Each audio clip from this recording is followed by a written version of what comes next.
Obećajem ti da ću te saslušati,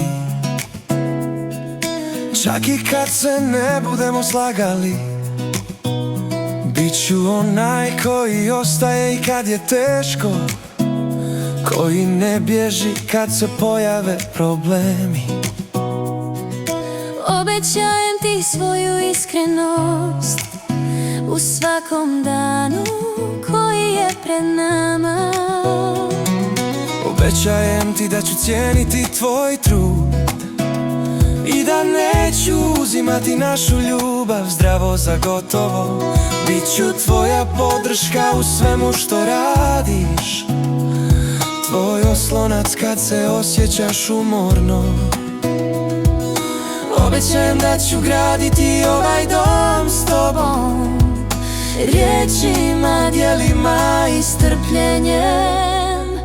Dajem ti prsten kao obećanje da ću uz tebe biti u svemu što dolazi. To je moj zavjet za naše trajanje, dok vrijeme teče i dok život prolazi.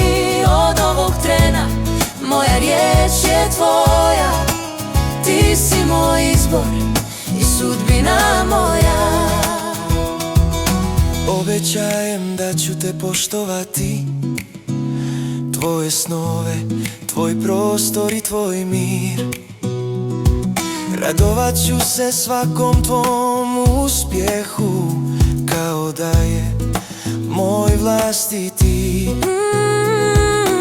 Obećajem ti da ću biti tvoj najbolji prijatelj, netko kome možeš reći baš sve.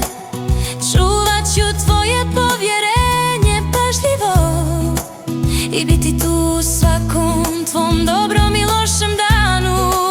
Kad bude teško, tražit ćemo rješenje.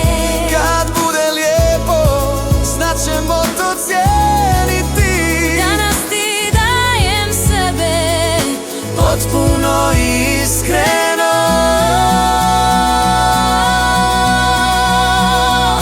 dajem ti prsten kao obećanje da ću uz tebe biti u svemu što dolazi.